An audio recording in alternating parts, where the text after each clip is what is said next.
ৰবিয়ানা এটা সাংস্কৃতিক সংস্থা। মৰিয়নিত ৰবিয়ানাৰ প্ৰথম জন্ম হৈছিলে আৰু বিগত 19 বছৰ মৰিয়নি যোৰহাটৰ যিটো মৰিয়নি জগা মৰিয়নিৰ ঠাইত এই ৰবিয়ানাৰ অনুষ্ঠান বিগত 19 বছৰ ধৰি আমি পালন কৰি আহিছোঁ আৰু গোটেই অসমৰ যিমান শিল্পী আছে আমাৰ এই ৰবিয়ানাৰ লগত জড়িত আছিলে।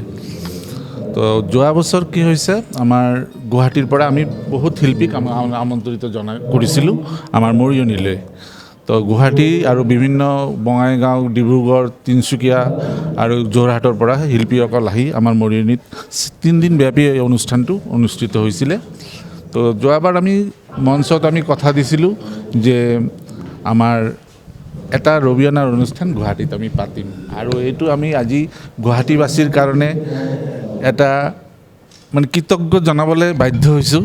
গুৱাহাটীত ইমান সঁহাৰি পাইছোঁ, প্লাছ আপোনালোকেও আহি আমাৰ মাজত উপস্থিত হৈছে আৰু মিডিয়া হ'ল আজিকালি আটাইতকৈ মেইন।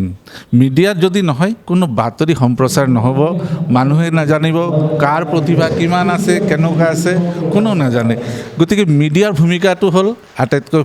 আৰু আমাৰ যোৰহাট মৰিয়নি যিবিলাক মিডিয়াৰ আমাৰ লগত জড়িত, প্ৰেছ ক্লাব, ময়ো তাৰ লগত অলপ জড়িত আছোঁ, কিন্তু মই কোনো প্ৰেছ ক্লাবত সদস্য নহয়। গোটেইখিনি আমাৰ বন্ধু, সিহঁতেও আমাৰ মাজত আহে আৰু আপোনালোকৰ আজি আমাৰ মাজত আহি উপস্থিত হৈছে। আপোনালোকলৈ আমি ৰবিয়ানাৰ ফালৰ পৰা আমাৰতো 19 বছৰ হৈছে, 19 বছৰ হৈছে আৰু এইটো 20 বছৰ গুৱাহাটী প্ৰথমবাৰৰ বাবে আমি কৰিছোঁ আৰু এই যদি প্ৰথমবাৰ আমি অনুষ্ঠিত কৰিছোঁ, আশা কৰিছোঁ অহা বছৰ আৰু ইয়াতকৈ ধুনীয়াকৈ পাতিব পাৰিম।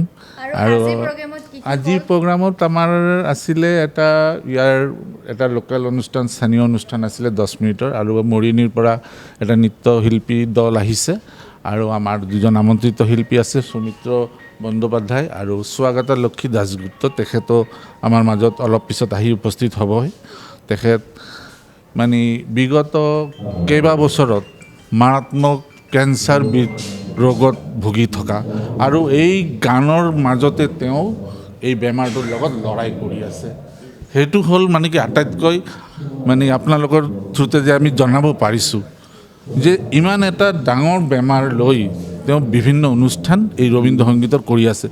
ৰবীন্দ্ৰ সংগীত এই বেমাৰটোক পূৰা চেলেঞ্জ জনাইছে তেওঁ, ক'বলৈ গ'লে। আমি রবিয়ানার অনুষ্ঠান করেছি গত বছর যোরহাট মারিয়ানিতে। ওখানে মারিয়ানিতেই করেছি এই সুবীর বাবুর অনুষ্ঠান। আমি ওখানে ভীষণভাবে আপ্লুত হয়ে গেছি ওনাদের আতিথেয়তা, ভালোবাসা আমি বলতে পারছি না। এখানেও ঠিক তাই, এখানেও আমাদের প্রপার গৌহাটিতে আইটিএ প্যাভিলিয়নে প্রোগ্রাম যে হচ্ছে আজকে, এখানে আসার আগে সকাল থেকে এত ভালোবাসা, এত মানুষ আমাদের কাছে এসছেন, এত ফুলের স্তবক দিয়ে আমাদের সংবর্ধনা জানিয়েছেন, নমস্কার করছেন, হাতে হাত মেলাচ্ছেন, বুকে জড়িয়ে ধরছেন। এইগুলো সত্যি কলকাতায় আমরা খুব কম পাই, এরকম মানুষের ভালোবাসা, যেটা আমাদের জীবনে আসল যে জিনিসটা দরকার, মানুষের ভালোবাসা, সেইটা আমরা শিল্পী হিসেবে এত পাই যে আপনারা ভাবতে পারবেন না। আপনাদের এখানে এসে আমার ভীষণ ভালো লাগছে।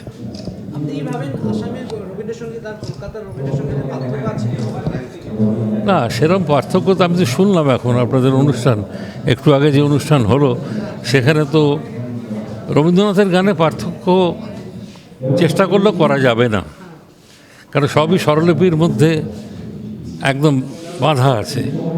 স্বরলিপি থেকে একটু যদি কেউ সরে যায়, লোক এমনি পাবলিকই হাহা করে উঠবে, বন্ধ করো বন্ধ করো বলবে।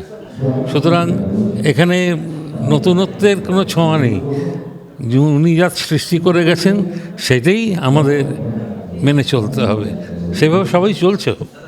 বিশেষ করে ইয়ং জেনারেশন খুব ভালো গাইছে। এখানে এত দূরে বসে আপনারা যে সংস্কৃতি চর্চা করছেন, এত বাচ্চা বাচ্চা ছেলেমেয়েরা গান গাইছে, নাচছে, ভীষণ ভালো লাগলো। প্রতিটি গানই সরে গেছে এবং স্বরলিপি অনুযায়ী গেছে।